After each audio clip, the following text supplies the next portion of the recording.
Hi there, good afternoon. So one of the things I really like about studying physics with philosophy is seeing people's minds click when they realize why the two go so well together.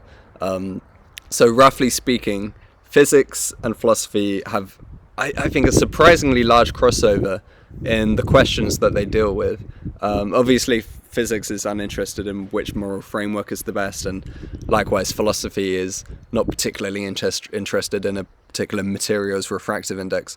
But I found that in my studies, nearly every single problem in metaphysics has the potential to be informed by physics. And similarly, when you take physics to its most abstract places, where it often lacks a clear physical meaning, when physicists start drowning in the source of mathematics, so to speak, almost invariably metaphysics shows a great potential to inform and to conceptually organize and to generally just clear up and at least prescribe or ascribe a physical meaning such that it can be comprehended by someone who isn't deeply involved in the mathematics.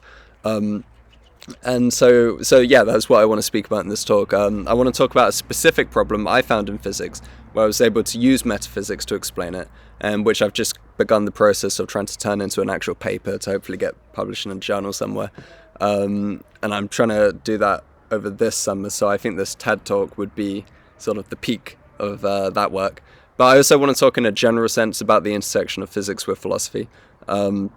Metaphysics has just such a cornucopia of resources and frameworks available. Like years and centuries of work and mental strain was put into these frameworks, and they've almost never been utilized at all, not in a serious way, not in general context, nor in the context of physics. And it just seems like such a waste of philosophy. I don't know. So I think there's such a great potential to make use of theories like Descartes' substance theory, like Spinoza's substance monism.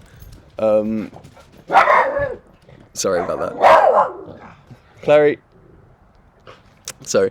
Who else? Leibniz's monadology, Aristotle's hylomorphism. These things just map onto these particular theories in physics so well, and that's something I want to talk about.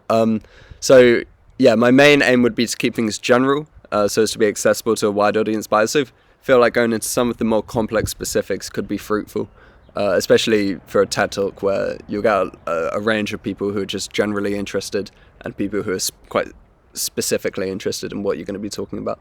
So yeah, okay. Thank you very much for considering my application. Sorry about my dogs.